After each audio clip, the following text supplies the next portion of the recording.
what are some pitfalls that we need to look out for as we start to introduce doing chores as a family? So one of the pitfalls, and this is one of the chief complaints that I've heard from moms, is, before they really get started, they say, we've tried this before, but my kids only do it halfway. It's easier for me to just do it myself. So the way that I solve this problem, because it happened in my own home as well, is we use SOPs, which stands for Standard Operating Procedures. So I literally have laminated SOPs. I have one posted on the bathroom doors. I have one posted on the inside of every bedroom door. One in the kitchen. I even have one for our van for cleaning out the van, because that gets done once a week. And so basically it's a checklist, and it goes in order that I want the child doing it. And so they have the complete start to finish of what they're supposed to do. And then there's a picture of what it's supposed to look like when it's done. Mm-hmm. And so I inspect, because I heard this phrase, and I wish I knew who originally said this. It was not me though. But the person said, you must inspect what you expect. So if you think, moms, we all know better than this. We all know we can't just say, go clean your room and then expect it to be done properly, right? I mean, we know that.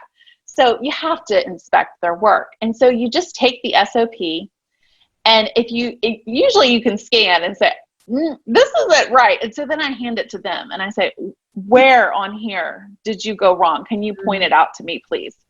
And so, they know what they did. They'll be like, oh, right here. Okay, fix it. Call me back when it's done. And so I've gotten to the point now, because we've been doing this for probably close to 5 years now. So my kids, I still spot inspect. I don't have to inspect every day, but there are a few who really do. They try to work the system, and I know who they are,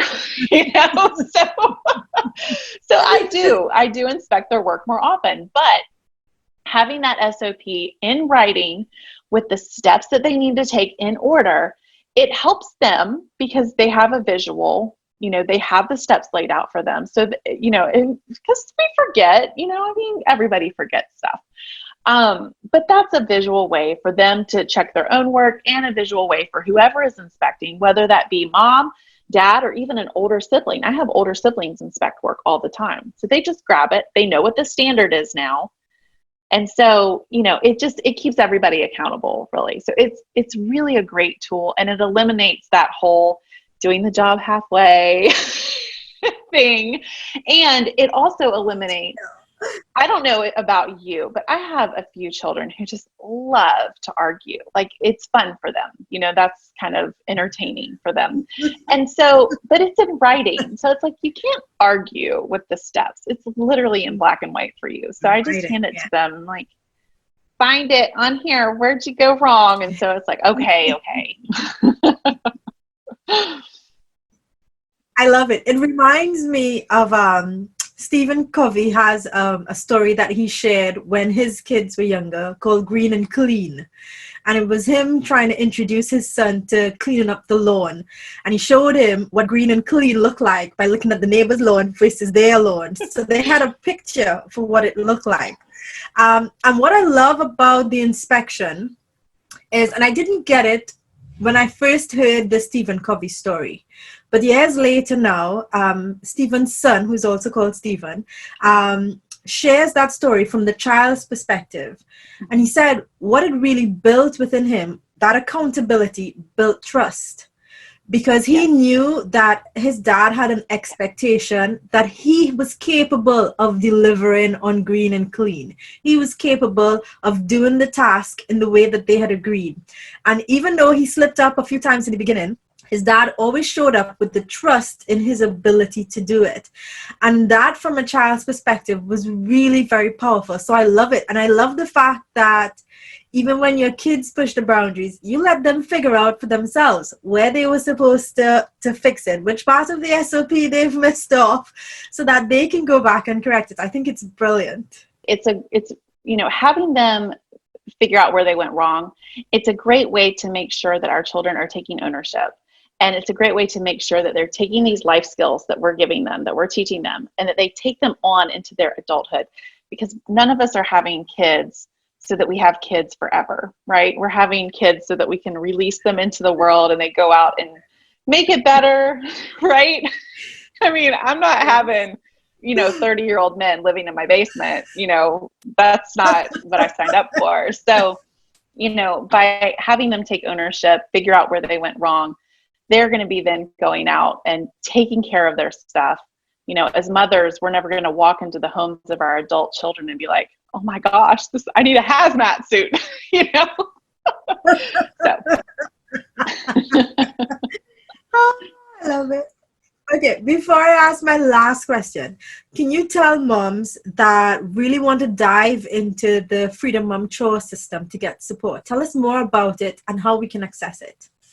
Okay, so you can find it at smartkidschores.com.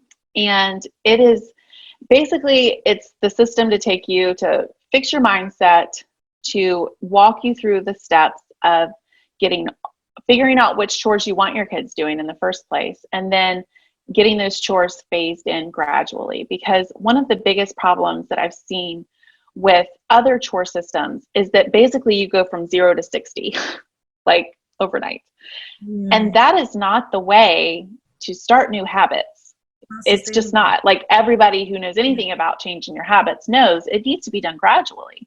And that's also, if you try to go from 0 to 60, it's a great way for your kids to really fight you on it, which we want to avoid. So I teach that you need to phase in your chores. And so I show you exactly how to do that, exactly how and where to incorporate those 5-minute family cleanups, exactly where to incorporate in the decluttering. And then at the very end, I have a whole module on how to deal with certain behavioral issues, because we have all sorts of, and some, I have it labeled as the lazy child, the perfectionist child, the defiant child. But in all honesty, some of our children are all of those behaviors wrapped up into one. It just depends on what day it is. So it's just a really good way to troubleshoot and how to work with your child's personality and, different, to kind of navigate through it more easily than just, because all of their kids are, nobody has a family where you just walk in and be like, okay, we're going to do this. And the kids are like, yay! That's not real life, actually. So, so I help you navigate those bumps and, get into smoother sailing. And so anyway, that's the system. I love it. Okay, I love it. My last question for you, Ashley. What does it mean to you to live an empowered life? Oh my goodness. An empowered life to me is completely tied with having a growth mindset, right?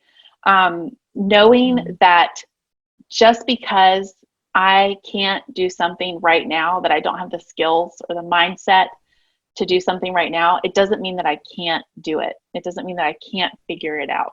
So for me, and especially with 10 kids, it's like, and I want to display this for my kids so that they then take this. They're watching me. They're taking their cues from me.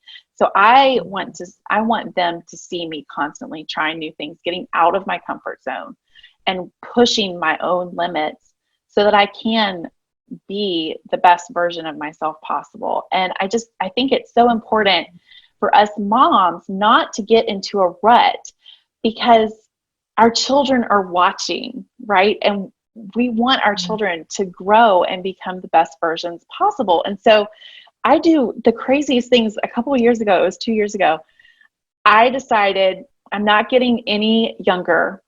And for some weird reason, I've always wanted to do roller derby. Ever since I watched an episode of Charlie's Angels and it was roller derby, I was like, I want to do that. I love roller skating. So I was like, I'm not getting any younger. I'm going to go ahead and do that. I want my kids to see me do this. And they all thought that it was the coolest thing. My teenage sons just thought that it was the most amazing thing. And I went out and I did it, and it was super scary and it was super painful. But it was also super fun. And so I don't do it anymore. I decided a broken femur didn't mesh well with my life. And so I need to because it is a full contact sport. It really is very dangerous. a girl on my team actually broke her femur. Like, and I was like, oh my gosh, like I don't have time for that. So I stopped. But my kids saw me, and they saw me come home from practice, like so sore and in pain, but with a huge smile on my face. Like they saw me go out and do it and accomplish something that I wanted to accomplish. And so I just think that if we can have, as moms, if we can have a growth mindset, that is the most empowering thing that we can do for ourselves, but also it's the most empowering thing that we can possibly do for our kids. I love it. Thank you so much. Thanks for joining us. Thanks for creating the system and sharing all the tools to help us keep our sanity. But I think So the most that I want to say thanks for is thanks for showing us that there is a way, a workable way, where as a family we can come together and gel together as a team for everything, including chores. Thanks for that. Yes, you're All so right. welcome. Thank It you really is life-changing. Thank you.